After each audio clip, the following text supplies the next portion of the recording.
بسم اللہ الرحمن الرحیم۔ صحیح بخاری حدیث نمبر 1۔ حضور اکرم صلی اللہ علیہ وآلہ وسلم کا ارشاد ہے، تمام اعمال کا دار و مدار نیت پر ہے، اور ہر عمل کا نتیجہ ہر انسان کو اس کی نیت کے مطابق ہی ملے گا۔ بس جس کی ہجرت دولت دنیا حاصل کرنے کے لیے ہو یا کسی عورت سے شادی کی غرض سے ہو، بس اس کی ہجرت انہی چیزوں کے لیے ہوگی جن کے حاصل کرنے کی نیت سے اس نے ہجرت کی۔ صحیح بخاری حدیث نمبر 2۔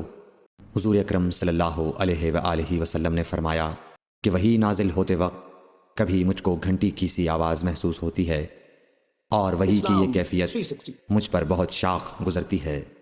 جب یہ کیفیت ختم ہوتی ہے تو میرے دل و دماغ پر اس فرشتے کے ذریعے نازل شدہ وحی محفوظ ہو جاتی ہے، اور کسی وقت ایسا ہوتا ہے کہ فرشتہ بشکل انسان میرے پاس آتا ہے اور مجھ سے کلام کرتا ہے، بس میں اس کا کہا ہوا یاد رکھ لیتا ہوں۔ صحیح بخاری حدیث نمبر 3۔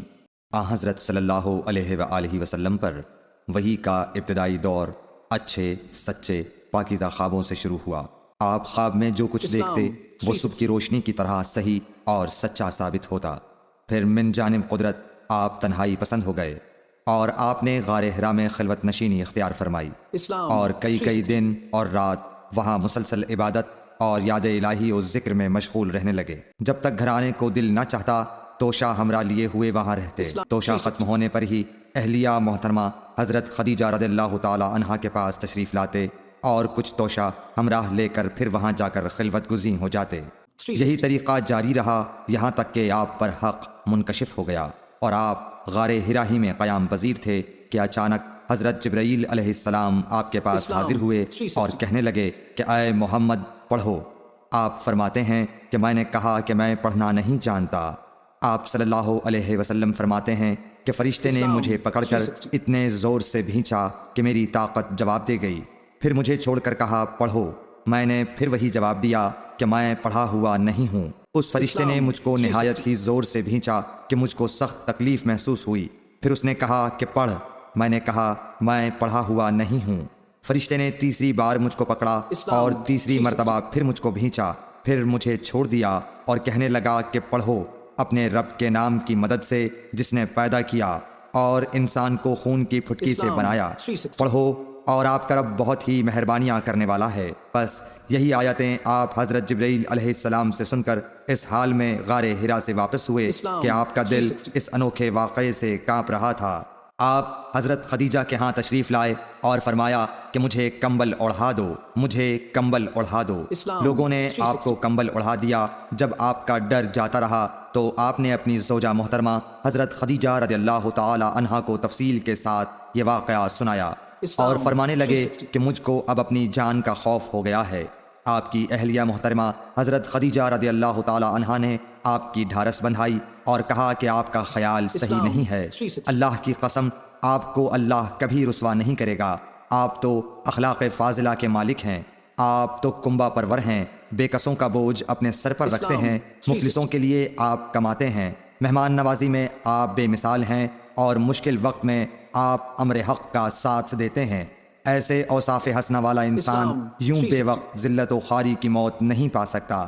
پھر مزید تسلی کے لیے حضرت خدیجہ رضی اللہ تعالی عنہا آپ کو ورقہ بن نوفل کے پاس لے گئیں، جو ان کے چچا زاد بھائی تھے اور زمانہ جاہلیت میں نصرانی مذہب اختیار کر چکے تھے اور عبرانی زبان کے کاتب تھے۔ چنانچہ انجیل کو بھی حسب منشائے خداوندی عبرانی زبان میں لکھا کرتے تھے۔ انجیل سریانی زبان میں نازل ہوئی تھی، پھر اس کا ترجمہ عبرانی زبان میں ہوا۔ ورقہ اسی کو لکھتے تھے۔ وہ بہت بوڑھے ہو گئے تھے، یہاں تک کہ ان کی بینائی بھی رخصت ہو چکی تھی۔ حضرت خدیجہ رضی اللہ تعالی عنہا نے ان کے سامنے آپ کے حالات بیان کیے اور کہا کہ اے چچا زاد بھائی، اپنے بھتیجے محمد صلی اللہ علیہ وسلم کی زبانی ذرا ان کی کیفیت سن لیجئے۔ وہ بولے کہ بھتیجے آپ نے جو کچھ دیکھا ہے اس کی تفصیل سناؤ۔ چنانچہ آپ صلی اللہ علیہ وآلہ وسلم نے از اول تا آخر پورا واقعہ سنایا، جسے سن کر ورقہ بے اختیار ہو کر بول اٹھے کہ یہ تو وہی ناموس معزز رازدان فرشتہ ہے جسے اللہ نے حضرت موسیٰ علیہ السلام پر وحی دے کر بھیجا تھا۔ کاش میں آپ کے اس عہد نبوت کے شروع ہونے پر جواں عمر ہوتا، کاش میں اس وقت تک زندہ رہتا جب کہ آپ کی قوم آپ کو اس شہر سے نکال دے گی۔ رسول کریم صلی اللہ علیہ وآلہ وسلم نے یہ سن کر تعجب سے پوچھا کہ کیا وہ لوگ مجھ کو نکال دیں گے، حالانکہ میں تو ان میں صادق و امین و مقبول ہوں؟ ورقہ بولا، ہاں یہ سب کچھ سچ ہے، مگر جو شخص بھی آپ کی طرح امر حق لے کر آیا لوگ اس کے دشمن ہی ہو گئے ہیں۔ اگر مجھے آپ کی نبوت کا وہ زمانہ مل جائے تو میں آپ کی پوری مدد کروں گا۔ مگر ورقہ کچھ دنوں کے بعد انتقال کر گئے، پھر کچھ عرصے تک وحی کی آمد موقوف رہی۔ صحیح بخاری حدیث نمبر 4۔ حضور اکرم صلی اللہ علیہ وآلہ وسلم نے وحی کے رک جانے کے زمانے کے حالات بیان فرماتے ہوئے کہا کہ ایک روز میں چلا جا رہا تھا کہ اچانک میں نے آسمان کی طرف ایک آواز سنی اور میں نے اپنا سر آسمان کی طرف اٹھایا، کیا دیکھتا ہوں کہ وہی فرشتہ جو میرے پاس غار حرا میں آیا تھا وہ آسمان و زمین کے بیچ میں ایک کرسی پر بیٹھا ہوا ہے۔ میں اس سے ڈر گیا اور گھر آنے پر میں نے پھر کمبل اوڑھنے کی خواہش ظاہر کی۔ اس وقت اللہ پاک کی طرف سے یہ آیات نازل ہوئیں، اے لحاف اوڑھ کر لیٹنے والے، اٹھ کھڑا ہو اور لوگوں کو عذاب الہی سے ڈرا اور اپنے رب کی بڑائی بیان کر اور اپنے کپڑوں کو پاک صاف رکھ اور گندگی سے دور رہ۔ اس کے بعد وہی تیزی کے ساتھ پے در پے آنے لگی۔ صحیح بخاری حدیث نمبر 5۔ رسول اللہ صلی اللہ علیہ وآلہ وسلم نزول قرآن کے وقت بہت سختی محسوس فرمایا کرتے تھے، اور اس کی علامتوں میں سے ایک یہ تھی کہ یاد کرنے کے لیے آپ اپنے ہونٹوں کو ہلاتے تھے۔ ابن عباس رضی اللہ تعالیٰ عنہ نے کہا، میں اپنے ہونٹوں کو ہلاتا ہوں جس طرح آپ ہلاتے تھے۔ سعید کہتے ہیں، میں بھی اپنے ہونٹ ہلاتا ہوں جس طرح ابن عباس رضی اللہ تعالیٰ عنہ کو میں نے ہلاتے دیکھا۔ پھر انہوں نے اپنے ہونٹ ہلائے۔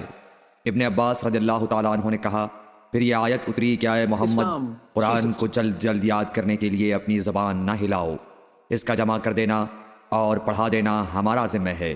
حضرت ابن عباس رضی اللہ تعالیٰ عنہ کہتے ہیں، یعنی قرآن آپ صلی اللہ علیہ وآلہ وسلم کے دل میں جمع دینا اور پڑھا دینا ہمارے ذمہ ہے، پھر جب ہم پڑھ چکے تو اس پڑھے ہوئے کی اتباع کرو۔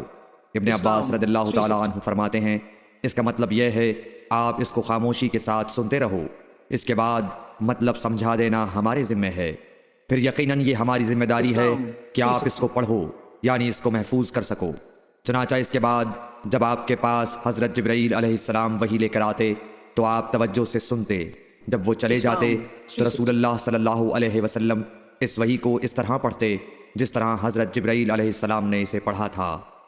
صحیح بخاری حدیث نمبر 6۔ رسول اللہ صلی اللہ علیہ وآلہ وسلم سب لوگوں سے زیادہ جواد سخی تھے، اور رمضان میں دوسرے اوقات کے مقابلے میں جب جبرائیل علیہ السلام آپ صلی اللہ علیہ وآلہ وسلم سے ملتے بہت ہی زیادہ جود و کرم فرماتے۔ جبرائیل علیہ السلام رمضان کی ہر رات میں آپ صلی اللہ علیہ وآلہ وسلم سے ملاقات کرتے اور آپ کے ساتھ قرآن کا دورہ کرتے۔ غرض حضرت صلی اللہ علیہ وآلہ وسلم لوگوں کو بھلائی پہنچانے میں بارش لانے والی ہوا سے بھی زیادہ جود و کرم فرمایا کرتے تھے۔ صحیح بخاری حدیث نمبر 7۔ ہرقل شاہ روم نے قریش کے قافلے میں ایک آدمی بلانے کو بھیجا، اور اس وقت یہ لوگ تجارت کے لیے ملک شام گئے ہوئے تھے، اور یہ وہ زمانہ تھا جب رسول اللہ صلی اللہ علیہ وسلم نے قریش اور ابو سفیان سے ایک وقتی عہد کیا ہوا تھا۔ جب ابو سفیان اور دوسرے لوگ ہرقل کے پاس ایلیا پہنچے جہاں ہرقل نے دربار طلب کیا تھا، اس کے گرد روم کے بڑے بڑے لوگ، علماء، وزراء و امراء بیٹھے ہوئے تھے۔ ہرقل نے ان کو اور اپنے ترجمان کو بلوایا، پھر ان سے پوچھا کہ تم میں سے کون شخص مدعی رسالت کا زیادہ قریبی عزیز ہے؟ ابو سفیان کہتے ہیں کہ میں بول اٹھا کہ میں اس کا سب سے زیادہ قریبی رشتہ دار ہوں۔ یہ سن کر ہرقل نے حکم دیا کہ اس ابو سفیان کو میرے قریب لا کر بٹھاؤ اور اس کے ساتھیوں کو اس کی پیٹھ کے پیچھے بٹھا دو۔ پھر اپنے ترجمان سے کہا کہ ان لوگوں سے کہہ دو کہ میں ابو سفیان سے اس شخص یعنی محمد صلی اللہ علیہ وسلم کے حالات پوچھتا ہوں، اگر یہ مجھ سے کسی بات میں جھوٹ بول دے تو تم اس کا جھوٹ ظاہر کر دینا۔ ابو سفیان کا قول ہے کہ خدا کی قسم اگر مجھے یہ غیرت نہ آتی کہ یہ لوگ مجھ کو جھٹلائیں گے تو میں آپ صلی اللہ علیہ وسلم کی نسبت ضرور غلط گوئی سے کام لیتا۔ خیر، پہلی بات جو ہرقل نے مجھ سے پوچھی وہ یہ کہ اس شخص کا خاندان تم لوگوں میں کیسا ہے؟ میں نے کہا وہ تو بڑے اونچے عالی نسب والے ہیں۔ کہنے لگا اس سے پہلے بھی کسی نے تم لوگوں میں ایسی بات کہی تھی؟ میں نے کہا نہیں۔ کہنے لگا اچھا اس کے بڑوں میں کوئی بادشاہ ہوا ہے؟ میں نے کہا نہیں۔ پھر اس نے کہا بڑے لوگوں نے اس کی پیروی اختیار کی ہے یا کمزوروں نے؟ میں نے کہا نہیں، کمزوروں نے۔ پھر کہنے لگا اس کے تابع دار روز بڑھتے جاتے ہیں یا کوئی ساتھی پھر بھی جاتا ہے؟ میں نے کہا نہیں۔ کہنے لگا کیا اپنے اس دعوی نبوت سے پہلے کبھی کسی بھی موقع پر اس نے جھوٹ بولا ہے؟ میں نے کہا نہیں، اور اب ہماری اس سے صلح کی ایک مقررہ مدت ٹھہری ہوئی ہے، معلوم نہیں وہ اس میں کیا کرنے والا ہے۔ ابو سفیان کہتے ہیں میں اس بات کے سوا اور کوئی جھوٹ اس گفتگو میں شامل نہ کر سکا۔ ہرقل نے کہا کیا تمہاری اس سے کبھی لڑائی بھی ہوئی ہے؟ ہم نے کہا کہ ہاں۔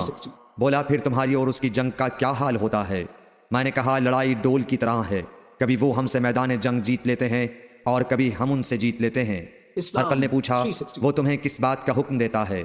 میں نے کہا وہ کہتا ہے کہ صرف ایک اللہ ہی کی عبادت کرو، اس کا کسی کو شریک نہ بناؤ، اور اپنے باپ دادا کی شرک کی باتیں چھوڑ دو، اور ہمیں نماز پڑھنے، سچ بولنے، پرہیزگاری اور صلہ رحمی کا حکم دیتا ہے۔ یہ سب سن کر پھر ہرقل نے اپنے ترجمان سے کہا کہ ابو سفیان سے کہہ دے کہ میں نے تم سے اس کا نسب پوچھا تو تم نے کہا کہ وہ ہم سے عالی نسب ہے، اور پیغمبر اپنی قوم میں عالی نسب ہی بھیجے جایا کرتے ہیں۔ میں نے تم سے پوچھا کہ دعوی نبوت کی یہ بات تمہارے اندر اس سے پہلے کسی اور نے بھی کہی تھی تو تم نے جواب دیا کہ نہیں۔ تب میں نے اپنے دل میں کہا کہ اگر یہ بات اس سے پہلے کسی اور نے کہی ہوتی تو میں سمجھتا کہ اس شخص نے بھی اسی بات کی تقلید کی ہے جو پہلے کہی جا چکی ہے۔ میں نے تم سے پوچھا کہ اس کے بڑوں میں کوئی بادشاہ بھی گزرا ہے تو تم نے کہا کہ نہیں۔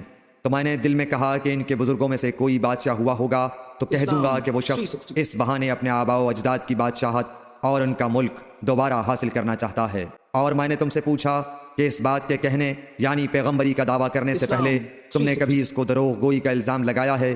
تم نے کہا کہ نہیں۔ تو میں نے سمجھ لیا کہ جو شخص آدمیوں کے ساتھ دروغ گوئی سے بچے وہ اللہ کے بارے میں کیسے جھوٹی بات کہہ سکتا ہے۔ اور میں نے تم سے پوچھا کہ بڑے لوگ اس کے پیرو ہوتے ہیں یا کمزور آدمی؟ تم نے کہا کمزوروں نے اس کی اتباع کی ہے، تو دراصل یہی لوگ پیغمبروں کے متبعین ہوتے ہیں۔ اور میں نے تم سے پوچھا کہ اس کے ساتھی بڑھ رہے ہیں یا کم ہو رہے ہیں؟ تم نے کہا کہ وہ بڑھ رہے ہیں، اور ایمان کی کیفیت یہی ہوتی ہے حتیٰ کہ وہ کامل ہو جاتا ہے۔ اور میں نے تم سے پوچھا کہ آیا کوئی شخص اس کے دین سے ناخوش ہو کر مرتد بھی ہو جاتا ہے؟ تم نے کہا نہیں۔ تو ایمان کی خاصیت بھی یہی ہے، جن کے دلوں میں اس کی مسرت رچ بس جائے وہ اس سے لوٹا نہیں کرتے۔ اور میں نے تم سے پوچھا کہ آیا وہ کبھی عہد شکنی کرتے ہیں؟ تم نے کہا نہیں۔ پیغمبروں کا یہی حال ہوتا ہے، وہ عہد کی خلاف ورزی نہیں کرتے۔ اور میں نے تم سے کہا کہ وہ تم سے کس چیز کے لیے کہتے ہیں؟ تم نے کہا کہ وہ ہمیں حکم دیتے ہیں کہ اللہ کی عبادت کرو، اس کے ساتھ کسی کو شریک نہ ٹھہراؤ، اور تمہیں بتوں کی پرستش سے روکتے ہیں، سچ بولنے اور پرہیزگاری کا حکم دیتے ہیں۔ لہٰذا اگر یہ باتیں جو تم کہہ رہے ہو سچ ہیں تو ان قریب وہ اس جگہ کا مالک ہو جائے گا کہ جہاں میرے یہ دونوں پاؤں ہیں۔ مجھے معلوم تھا کہ وہ پیغمبر آنے والا ہے، مگر مجھے یہ معلوم نہیں تھا کہ وہ تمہارے اندر ہوگا۔ اگر میں جانتا کہ اس تک پہنچ سکوں گا تو اس سے ملنے کے لیے ہر تکلیف گوارا کرتا، اگر میں اس کے پاس ہوتا تو اس کے پاؤں دھوتا۔ ہرقل نے رسول اللہ صلی اللہ علیہ وسلم کا وہ خط منگایا جو آپ نے وحیہ کلبی رضی اللہ تعالیٰ عنہ کے ذریعے حاکم بصرہ کے پاس بھیجا تھا، اور اس نے وہ ہرقل کے پاس بھیج دیا تھا۔ پھر اس کو پڑھا تو اس میں لکھا تھا اللہ کے نام کے ساتھ جو نہایت مہربان اور رحم والا ہے۔ اللہ کے بندے اور اس کے پیغمبر محمد صلی اللہ علیہ وسلم کی طرف سے یہ خط ہے شاہ روم کے لیے۔ اس شخص پر سلام ہو جو ہدایت کی پیروی کرے۔ اس کے بعد میں آپ کے سامنے دعوت اسلام پیش کرتا ہوں۔ اگر آپ اسلام لے آئیں گے تو دین و دنیا میں سلامتی نصیب ہوگی، اللہ آپ کو دوہرا ثواب دے گا، اور اگر آپ میری دعوت سے روگردانی کریں گے تو آپ کی رعایا کا گناہ بھی آپ ہی پر ہوگا۔ اور اے اہل کتاب، ایک ایسی بات پر آ جاؤ جو ہمارے اور تمہارے درمیان یکساں ہے، وہ یہ کہ ہم اللہ کے سوا کسی کی عبادت نہ کریں اور کسی کو اس کا شریک نہ ٹھہرائیں، اور نہ ہم میں سے کوئی کسی کو خدا کے سوا اپنا رب بنائے۔ پھر اگر وہ اہل کتاب اس کتاب سے منہ پھیر لیں تو مسلمانوں تم ان سے کہہ دو کہ تم مانو یا نہ مانو، ہم ایک خدا کے اطاعت گزار ہیں۔ ابو سفیان کہتے ہیں جب ہرقل نے جو کچھ کہنا تھا کہہ دیا اور خط پڑھ کر فارغ ہوا تو اس کے ارد گرد بہت شور و غوغا ہوا، بہت سی آوازیں اٹھیں اور ہمیں باہر نکال دیا گیا۔ تب میں نے اپنے ساتھیوں سے کہا کہ ابو کبشہ کے بیٹے حضرت صلی اللہ علیہ وسلم کا معاملہ تو بہت بڑھ گیا، دیکھو تو اس سے بنی اصفر روم کا بادشاہ بھی ڈرتا ہے۔ مجھے اس وقت سے اس بات کا یقین ہو گیا کہ حضور صلی اللہ علیہ وسلم ان قریب غالب ہو کر رہیں گے، حتیٰ کہ اللہ نے مجھے مسلمان کر دیا۔ راوی کا بیان ہے کہ ابن ناطور ایلیا کا حاکم ہرقل کا مصاحب اور شام کے نصارہ کا لاٹ پادری بیان کرتا تھا کہ ہرقل جب ایلیا آیا ایک دن صبح کو پریشان اٹھا تو اس کے درباریوں نے دریافت کیا کہ آج ہم آپ کی حالت بدلی ہوئی پاتے ہیں، کیا وجہ ہے؟ ابن ناطور کا بیان ہے کہ ہرقل نجومی تھا، علم نجوم میں وہ پوری مہارت رکھتا تھا، اس نے اپنے ہم نشینوں کو بتایا کہ میں نے آج رات ستاروں پر نظر ڈالی تو دیکھا کہ ختنہ کرنے والوں کا بادشاہ ہمارے ملک پر غالب آ گیا ہے۔ بھلا اس زمانے میں کون لوگ ختنہ کرتے ہیں؟ انہوں نے کہا کہ یہود کے سوا کوئی ختنہ نہیں کرتا، سو ان کی وجہ سے پریشان نہ ہوں۔ سلطنت کے تمام شہروں میں یہ حکم لکھ بھیجیے کہ وہاں جتنے یہودی ہوں سب قتل کر دیے جائیں۔ وہ لوگ انہی باتوں میں مشغول تھے کہ ہرقل کے پاس ایک آدمی لایا گیا جسے شاہ غسان نے بھیجا تھا۔ اس نے رسول اللہ صلی اللہ علیہ وسلم کے حالات بیان کیے۔ جب ہرقل نے سارے حالات سن لیے تو کہا کہ جا کر دیکھو وہ ختنہ کیے ہوئے ہے یا نہیں۔ انہوں نے اسے دیکھا تو بتلایا کہ وہ ختنہ کیا ہوا ہے۔ ہرقل نے جب اس شخص سے عرب کے بارے میں پوچھا تو اس نے بتلایا کہ وہ ختنہ کرتے ہیں۔ تب ہرقل نے کہا کہ یہی محمد صلی اللہ علیہ وسلم اس امت کے بادشاہ ہیں جو پیدا ہو چکے ہیں۔ پھر اس نے اپنے ایک دوست کو رومیہ خط لکھا اور وہ بھی علم نجوم میں ہرقل کی طرح ماہر تھا۔ پھر وہاں سے ہرقل حمص چلا گیا۔ ابھی حمص سے نکلا نہیں تھا کہ اس کے دوست کا خط اس کے جواب میں آ گیا۔ اس کی رائے بھی حضور صلی اللہ علیہ وسلم کے ظہور کے بارے میں ہرقل کے موافق تھی کہ محمد صلی اللہ علیہ وسلم واقعی پیغمبر ہیں۔ اس کے بعد ہرقل نے روم کے بڑے آدمیوں کو اپنے حمص کے محل میں طلب کیا اور اس کے حکم سے محل کے دروازے بند کر لیے گئے۔ پھر وہ اپنے خاص محل سے باہر آیا اور کہا، اے روم والو، کیا ہدایت اور کامیابی میں کچھ حصہ تمہارے لیے بھی ہے؟ اگر تم اپنی سلطنت کی بقا چاہتے ہو تو پھر اس نبی صلی اللہ علیہ وسلم کی بیعت کر لو اور مسلمان ہو جاؤ۔ یہ سننا تھا کہ پھر لوگ وحشی گدھوں کی طرح دروازوں کی طرف دوڑے مگر انہیں بند پایا۔ آخر جب ہرقل نے اس بات سے ان کی یہ نفرت دیکھی اور ان کے ایمان لانے سے مایوس ہو گیا تو کہنے لگا کہ ان لوگوں کو میرے پاس لاؤ۔ جب وہ دوبارہ آئے تو اس نے کہا، میں نے جو بات کہی تھی اس سے تمہاری دینی پختگی کی آزمائش مقصود تھی، سو وہ میں نے دیکھ لی۔ تب یہ بات سن کر وہ سب کے سب اس کے سامنے سجدے میں گر پڑے اور اس سے خوش ہو گئے۔ بالآخر ہرقل کی آخری حالت یہی رہی